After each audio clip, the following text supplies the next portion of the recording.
बिस्मिल्लाहिर्रहमानिर्रहीम अस्सलामुअलैकुम। आज की इस वीडियो में हम डिस्कस करेंगे लायबिलिटीज़ ऑफ पार्टनर्स के पार्टनर्स की कौन कौन सी लायबिलिटीज़ हो सकती है। लेकिन वीडियो को स्टार्ट करने से पहले अगर आपने हमारे चैनल को सब्सक्राइब नहीं किया जल्दी से सब्सक्राइब कर ले और साथ में बेल आइकन भी प्रेस कर दे ताकि आपको हमारी लेटेस्ट वीडियो की नोटिफिकेशन मिलती रहे।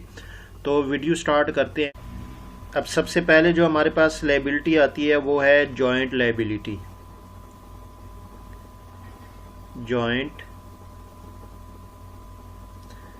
लायबिलिटी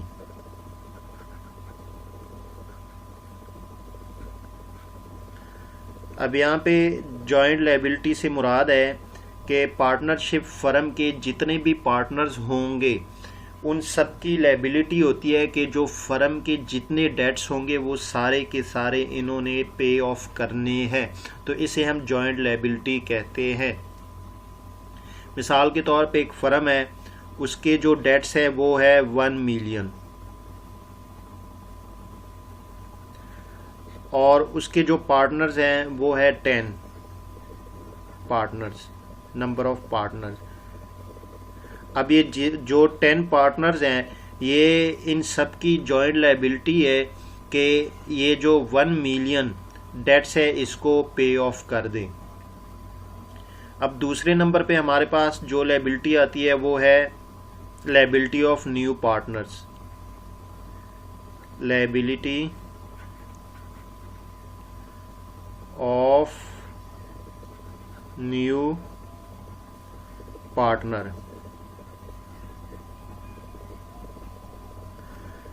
अब लायबिलिटी ऑफ न्यू पार्टनर से यहाँ पे मुराद है कि जब भी किसी नए पार्टनर को बिजनेस में एडमिट किया जाएगा तो उसके एडमिट करने से पहले जितने भी डेट्स होंगे वो न्यू पार्टनर उसके पे करने का लायबल नहीं होगा। यानी उसकी जो लायबिलिटी होगी वो एडमिशन की डेट के बाद जितने डेट होंगे उनकी वो लायबिलिटी होगी और उसकी एडमिशन से पहले जितने डेट हो वो उसकी लायबिलिटी नहीं होगी। सपोज हमने एक न्यू पार्टनर ए को एडमिट कर दिया है, ए हमारे पास न्यू पार्टनर है और जो इसको हमने एडमिट किया है, एडमिशन डेट इसकी है 19 अक्टूबर 2019। अब इस डेट से पहले जितने भी डेट्स थे बिजनेस के वो हमारे पास ये जो न्यू पार्टनर है ये इस डेट्स को पे करने का लायबल नहीं होगा। लेकिन इस डेट के बाद जितने डेट्स होंगे वो सारे के सारे डेट्स में इसकी भी लायबिलिटी होगी कि ये उन डेट्स को पे कर दें। अब तीसरे नंबर पे हमारे पास आता है liability of retired partners. Liability of retire partner. अब liability of retire partner basically वो पार्टनर जो रिटायर्ड हो रहा है उसकी रिटायर्ड डेट से पहले जितने भी बिजनेस के डेट्स होंगे उन डेट्स के लिए ये भी लायबल होगा। यानी इसकी भी लायबिलिटी होगी टू पे डेट्स और रिटायरमेंट की डेट के बाद जितने भी डेट्स होंगे उसमें इस पार्टनर की कोई भी लायबिलिटी नहीं होगी। सपोज यहाँ पे हमारे पास एक पार्टनर है सी और वो रिटायर्ड हो रहा है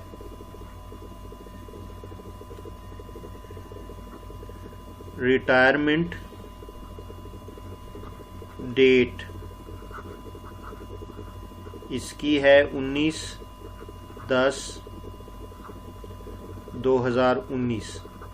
अब ये जो डेट है इस डेट तक या इस डेट से पहले जितने भी बिजनेस के डेट्स होंगे उन डेट्स को पे करने में इस पार्टनर की भी लायबिलिटी होगी। लेकिन इस डेट के बाद आफ्टर दिस डेट तो इस पार्टनर की कोई लायबिलिटी नहीं होगी टू पे एनी डेट्स ऑफ बिजनेस। और चौथे नंबर पे हमारे पास जो लायबिलिटी आती है, liability of insolvent partner, liability of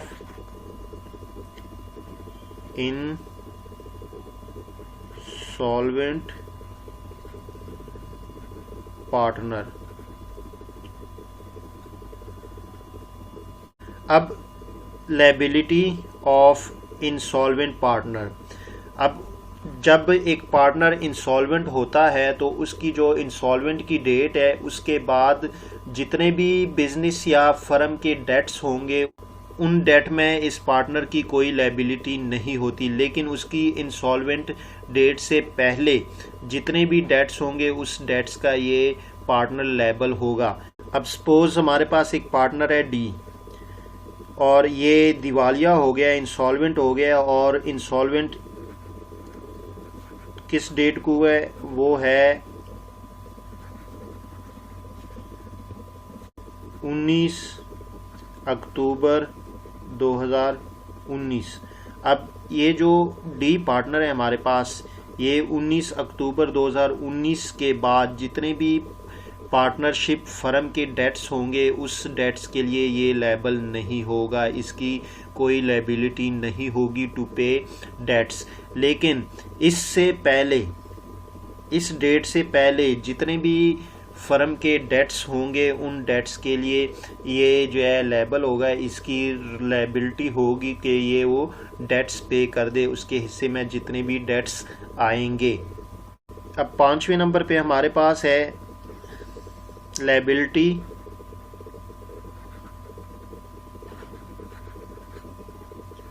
of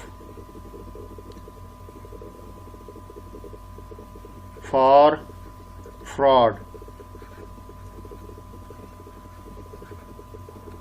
अब लायबिलिटी ऑफ फ्रॉड से यहाँ पे मुराद है अगर कोई भी पार्टनर कोई फ्रॉड या कोई रॉन्गफुल एक्ट करेगा तो उस फ्रॉड के लिए या रॉन्गफुल एड के लिए या रॉन्गफुल एक्ट के लिए वही पार्टनर लायबल होगा।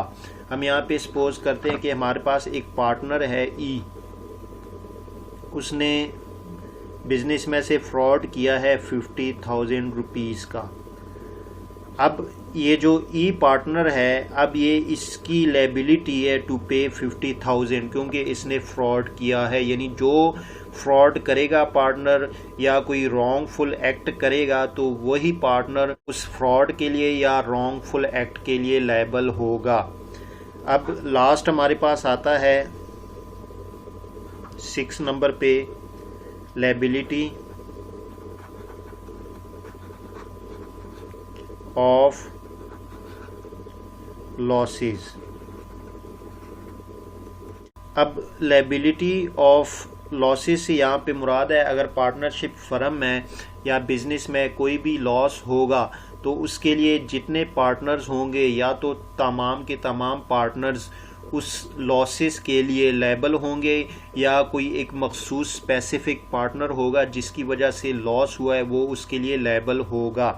अब यहाँ पे हम एग्जांपल से समझने की कोशिश करते हैं कि पार्टनरशिप फर्म है बिजनेस, उसमें 1 लाख रुपए का लॉस हो गया।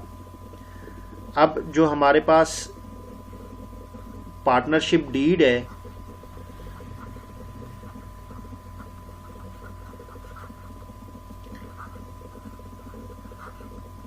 उसमें ये लिखा हुआ है कि जो पार्टनर भी या जिस पार्टनर की वजह से बिजनेस को लॉस होगा तो वो उसके लिए लायबल होगा। अगर ये लिखा हुआ है क्लियरली तो जो पार्टनर लॉस करेगा वो ही वो लॉस को फुलफिल करेगा। अब यहाँ पे हम सपोज करते हैं कि ये जो लॉस हुआ है ये एन पार्टनर से हुआ है, तो इस केस में जो है ये पूरे का पूरा जो 1 लाख रुपए ये जो पार्टनर है ये इसको बियर करेगा, यानी 1 लाख रुपए जो लॉस हुआ है वो पार्टनरशिप अपने बिजनेस को वो पे करेगा, पे करने के लिए लायबल होगा। लेकिन अगर पार्टनरशिप फर्म अगर पार्टनरशिप डीड में ये नहीं लिखा गया कहीं पे भी कि अगर लॉसेस होगा तो जिस पार्टनर की वजह से लॉस होगा वो उसको लायबल होगा पे करने का, तो इस केस में जो लॉस होगा वो तमाम पार्टनर्स उसमें इक्वली पार्टिसिपेट करेंगे। अब जो लॉस हुआ है वो जितने पार्टनर्स हैं वो तमाम पार्टनर इक्वली उसको जो है लायबल होंगे to cover losses of business. तो ये हमारे पास लायबिलिटीज़ ऑफ पार्टनर्स हैं कि पार्टनर्स की क्या क्या लायबिलिटी हो सकती है और किस किस केस में उनकी लायबिलिटी जो है वो क्रिएट होती है।